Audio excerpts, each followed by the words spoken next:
Ah, Illy Coffee, you are my friend. Perfect for Make a Friend Day. That is today. Your, I don't know if international, national, something. Make sure we have some sound going out this morning. Let me make sure we got some volume because there we go. Volume going out. I hate when you don't turn the microphones on. Awful way to start a day. As you know, today pitchers and catchers report for the St. Louis Cardinals. So we have our LA coffee in a St. Louis Cardinals cup. Have you ever loaned your, or I would say loan, have you ever had a friend watch your house? And when they're watching your house, you don't give them, access to maybe your safe or all your private information. You don't give them your banking information. You don't give them your credit card information. You only give them the information they need to take care of your house, right? That's really the concept of least privilege.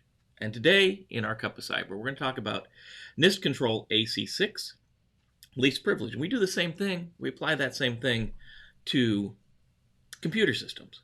So join us this morning as we jump into AC6, and yes, all 10 of its control enhancements, whether you need them or not, we'll talk about them. So join us right after the quick intro.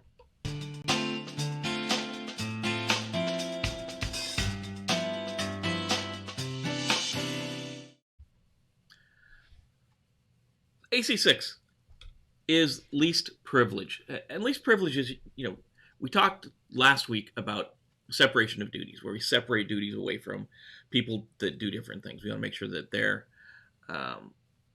not able to circumvent the security controls, at least without collusion, right? Working together.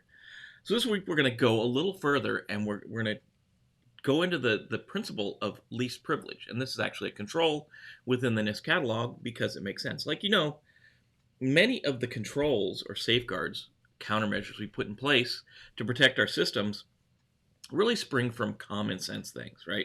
Just like we talked about with your house. You're not going to give someone that's watching your house all of your personal information, all of your credit card information, all of this stuff. You're just going to give them what they need to be able to watch your house. They're probably going to need keys to the door, or a code to get in the garage, and then they're going to need access to, maybe they're feeding your pet, so they're going to need to know where the dog food is. But they don't need to know the combination to your household safe where you keep your gold doubloons, and they don't need to know all your banking information, your passwords, and your credit card pins, all that stuff. You keep that stuff away from people just because it makes sense, right? You only give them the information they need, the privileges they need to do what you're asking them to do, right? So for AC6, this is what NIST says. The organization employs the principle of least privilege, allowing only authorized access for users or processes acting on behalf of users, which are necessary to accomplish assigned tasks in accordance with organizational mission and business functions. That's the control. That's the entirety of the control, really. You give people or processes. Remember, we often set up processes to work in our behalf for programs and applications and scripts that do things in the background. All those things have to run under privileges too. All those services and all those scripts we have, they run under an account of some type. So we want to make sure that they're within the realm of what they should be doing, right? There is a little bit of supplemental guidance on this one, not a huge amount. And it says supplemental guidance for NIST Control AC6. Organizations employ least privilege for specific duties and information systems. Excuse me. The principle of least privilege is also applied to information system processes, ensuring that the processes operate at privilege levels no higher than necessary to accomplish the required organizational mission business functions. Organizations consider the creation of additional processes, roles, information system accounts as necessary to achieve least privilege. Organizations also apply least privilege to the development, implementation, and operation of organizational information systems. So, again, keeping things to the lowest level that they need to be to accomplish the organizational or business mission. So we do this, maybe we have to create another account. So a good example is a system administrator, right? A system administrator should have a normal account where they can check their email and they can go out and cruise the internet and they can create PowerPoints. But when they go into do administration of a server, like maybe they're creating accounts or they're doing privileged functions on a server, they probably have a different account to use there. So we may have to create different accounts to make sure we're getting this least privilege principle applied as it should be across the organization. So that administrator, when they're doing their daily job, they've got a normal user account that doesn't have extreme privileges. So if that something happens to that account and it gets compromised, you can only do what's available in that account, maybe normal user stuff. As in with that advanced account, that administrator account, if that gets compromised, bad guy can do all kinds of things, right? So we want to make sure that we rein in the privileges. We get them under control. We make sure that people aren't out there just using all the privileges of the system for their daily work, and really that people don't just have all the privileges under the world. They shouldn't. We should limit those privileges, right? Control enhancement. I got to kind of apologize. Well, I really got to, not kind of. I've got to apologize up front for these graphics. I kind of was going to take a shortcut this morning. Thought I would just get them from NIST and do some screen captures, and that was a bad idea. And I realized that this morning when I was going through the slides and going through the graphics, and they're a little bit janky this morning. But we'll talk through them, and I'll provide the link below so that you can go check them out on your own. So let's jump in. Really, if we're talking about least privilege, just the base control itself, that's it. We're done. We've talked about it. That's all NIST has to say about it. And now we'll jump into the enhancements.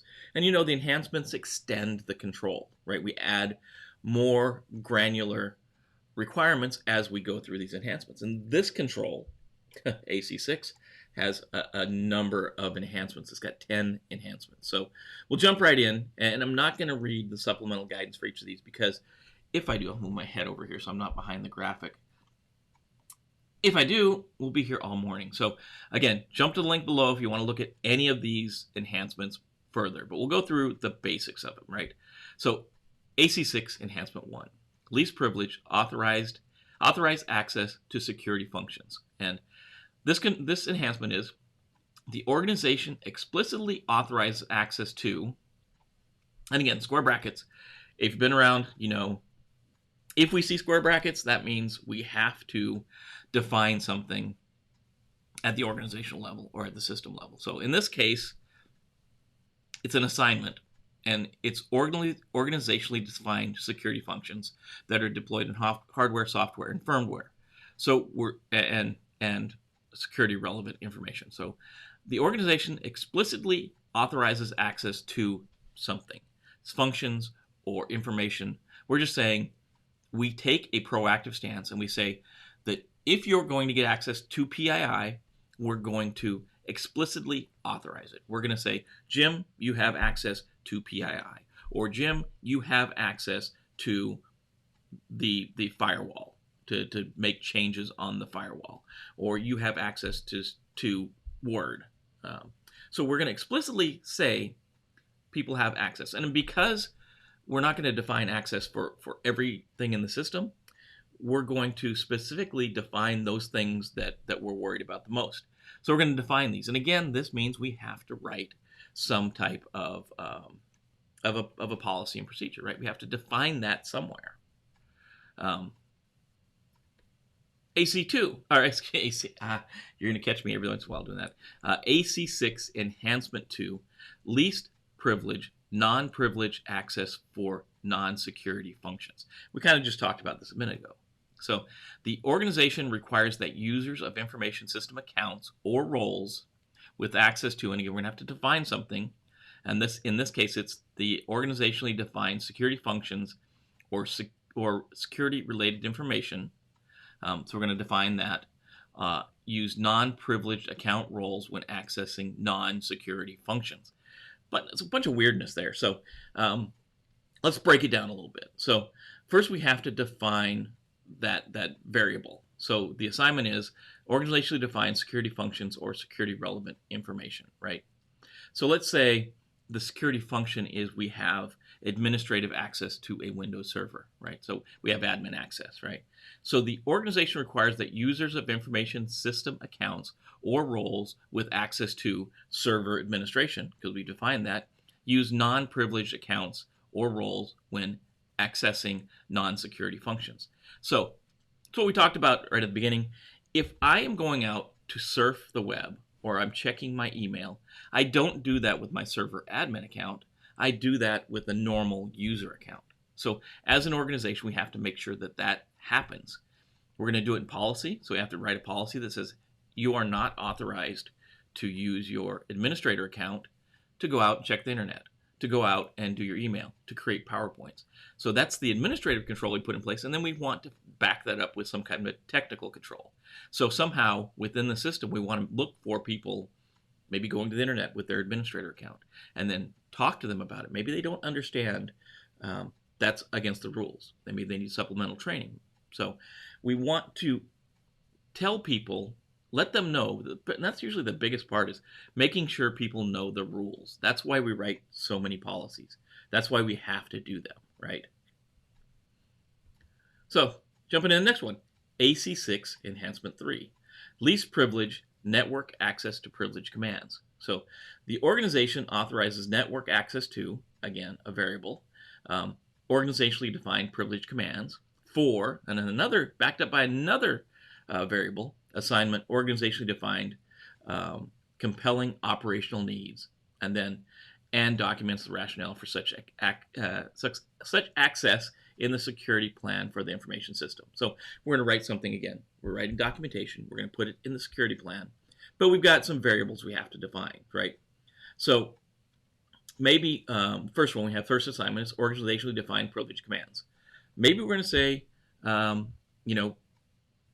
root access commands, or the super user command, right? So we're going to have some commands we're going to define, right? Privileged commands, admin access commands. Maybe we're going to have a table of commands, right?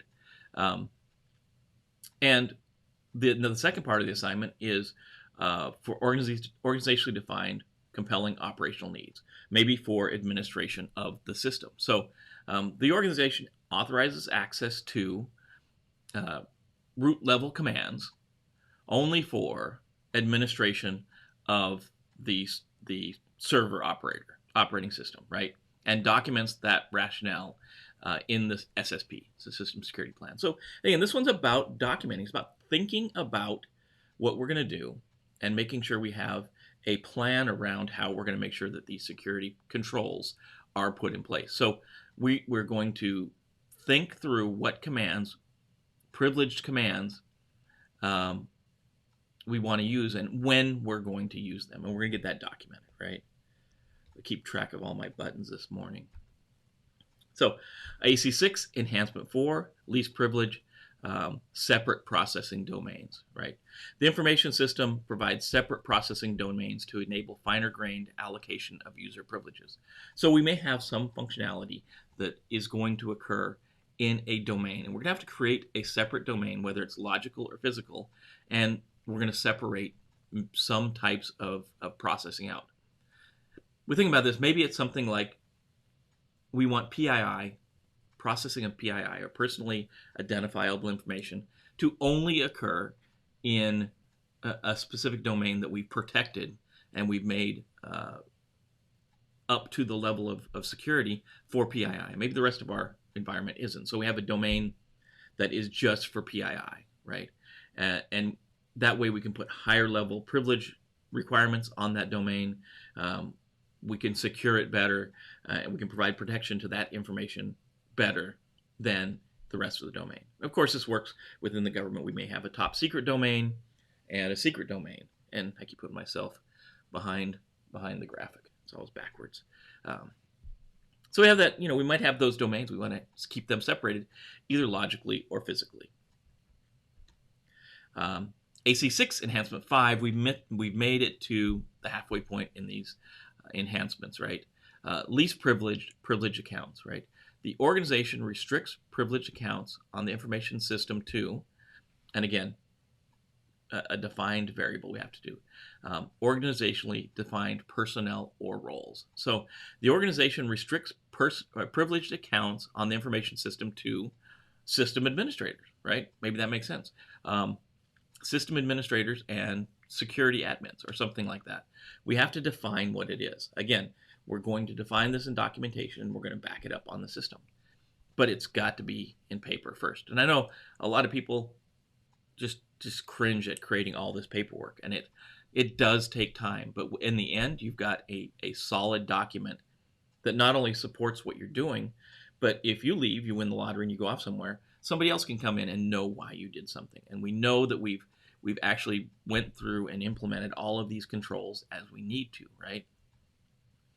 AC6 Enhancement 6 Least Privilege, privileged access by non-organizational user.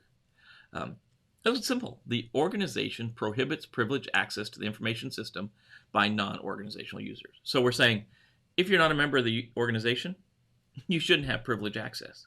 And that makes sense a lot of times, right? So we have to think about, what do we define non-organizational users as? So some organizations may say, organizational users are full-time employees only. Contractors, consultants, all those other people that come in, temp staff, any of those people that come in, they are non-organizational users and they don't get privileged access. It's a good way to go about it. It's nice and secure, but does that meet your business needs? Maybe you need consultants to come in with privileged access. Maybe you don't have full-time staff that does your privileged access. So, of course, with all these enhancements, they're applied as needed. So some of them are in the baselines, and some of them are there for your tailoring in or out, right? So, and we'll get to that at the end. We'll talk about where these apply on the different baselines. But just remember that, defining things is important. So what is a non-organizational user? In a lot of organizations, they say, if you're not a full-time employee or an FTE, you're a non-organizational user. Some places say if you are a consultant or a contractor on contract with the organization or an FTE, then you're an organizational user. It's going to depend on your organization, and this may not even apply to your baseline. You may tailor this out even if it is in your baseline, depending on how your organization's set up, right? This one is really bad as far as the graphic, not the control itself, but AC6 Enhancement 7. Least privilege review of users' privileges. So 2 parts to this one. AC6 Enhancement 7 Part A. The organization reviews, and then we have the assignment, organizationally defined frequency. The privilege assigned to, and then another variable, user-defined variable, organizationally defined roles or class of users to validate the need for privilege use. The people still need the privileges. So we're saying the organization reviews annually or monthly or weekly the privileges assigned to super users, administrators. So we're going to say how frequently we're going to look at different accounts. So maybe we're going to look at admin accounts every month, right? So that would the organization reviews monthly the privileges assigned to administrators to validate the need for their privileges. So we want to make sure that if people have these elevated privileges, they still need them, right? And then AC6 Enhancement 7 Part B, the organization reassigns or removes privileges if necessary to correctly reflect the organization's mission or business needs. Essentially, we're saying in Part A, we've identified people that maybe they need more privileges or they need less privileges. They need privileges removed, and just Part B is doing that, right? So the first part is reviewing it, looking for people's privileges, making sure they still need them. And the second part is going in and acting on that, making sure that we adjust people's privileges to meet what the requirements are. We're getting close. Good close, team. We're almost over the hump. So AC6 Enhancement 8, Least Privilege. At least once a morning, I just can't talk. privileged levels for code execution. So the information system prevents, and here comes our organizationally defined variable, and the assignment is the organizationally defined software. So we're going to define software from executing at higher privilege levels than users executing the software. And this could be a long list, right? So the information system prevents Office applications from executing at a higher level privilege than the users executing the software. We're trying to say that if you open a piece of software, it can't run under privileges that are higher than your own, right? It makes sense. You don't want a normal user opening Word and then Word running as an administrator that can be compromised. So we're just saying we're making sure that when a user opens a piece of software, it only works at the level that that user is. It doesn't get a higher level.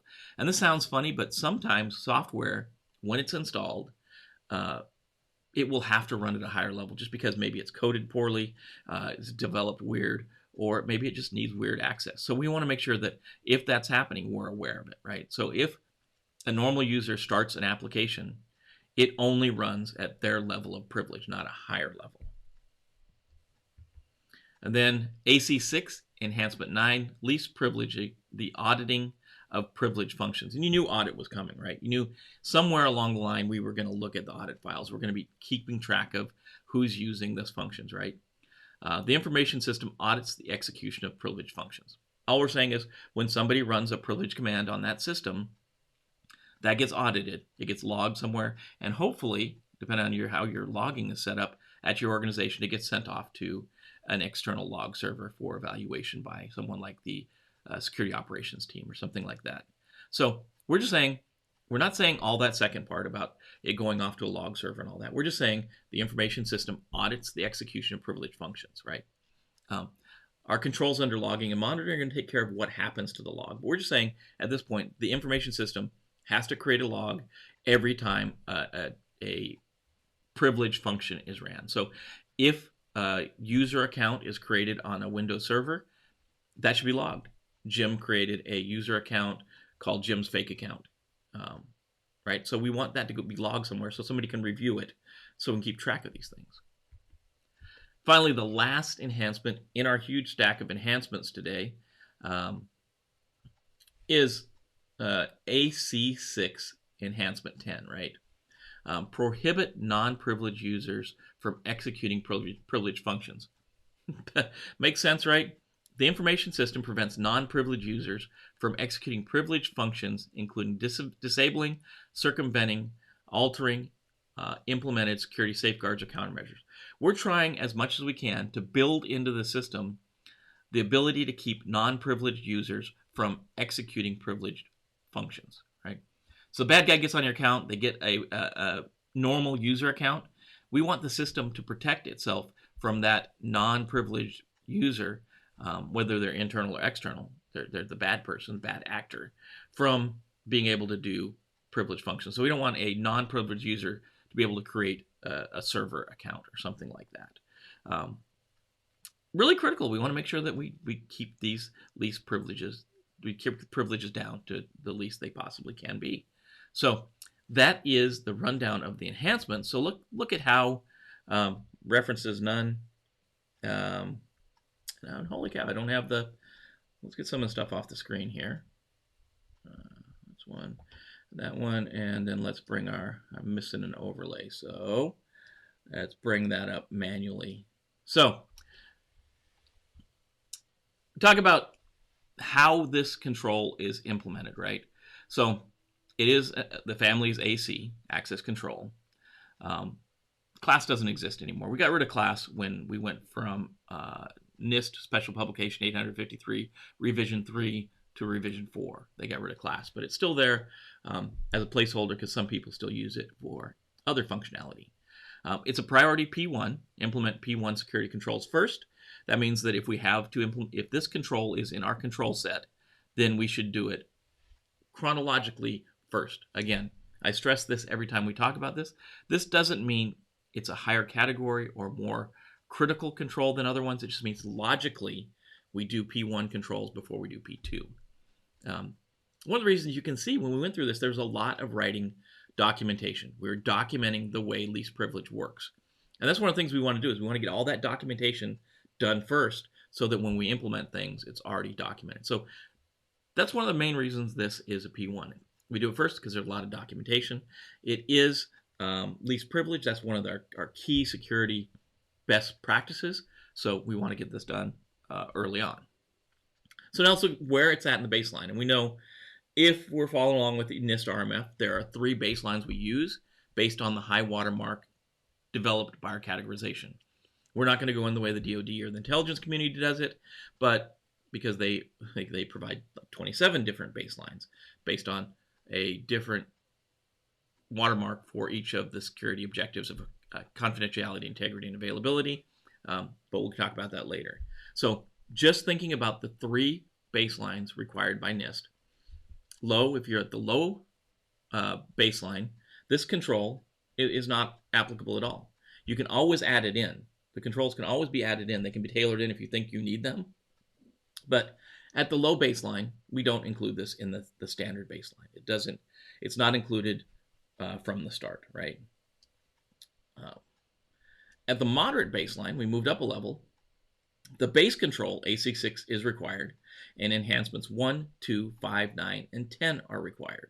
So we get the base control, and then we get 5 additional enhancements we have to implement. And again, when we tailor this control, we can tailor out some of those if we can provide justification, and we can add other enhancements in if we think they're needed. Of course, that's our perspective. We send it up to authorizing official. They are the ones that determine if that tailoring is permissible. They're going to approve it, right? And then finally, when we get to the high baseline, we have the base control, AC6, and then we have enhancements 1, 2, 3, 5, 9, and 10. So even in this case, we're not using all 10 of the enhancements. We're using 6 of the enhancements in the base control. So AC6, critical control, I think, to ensuring that we have those security principles put in. Least privilege and separation of duty go hand in hand. We want to make sure that they're working. We want to make sure people only have the privileges they need to accomplish their mission, right? Get done what they need to get done. So hopefully this sheds some light on another one of the AC controls. The AC family is big. I think we got 25 controls to go through. We'll be doing this for a little bit, so hopefully it all was good for you guys. Hopefully it worked well. Hopefully you understand AC6 a little better. You can always come back to this. I'll throw the link to the National Vulnerability Database, link to AC6 in the notes below, because I know some of the graphics were a little hard to read, so we'll make sure we fix that next time. As always, I'm Jim, here for your Cup of Cyber in the morning. Please like, comment. We'd love to hear what you got to say. Subscribe, hit the bell to be notified. If you have friends that are struggling with security, promises we're going to need a lot more of the other content out, including the Security Plus information is going to start going out this week, and the IT Fundamentals Plus will start going out this week. That we're a little bit behind on editing because those aren't live sessions. When they're not live, they're harder to get out. But anyway, I'm Jim. Hope you enjoy your day. Be safe out there, and we'll see you tomorrow morning.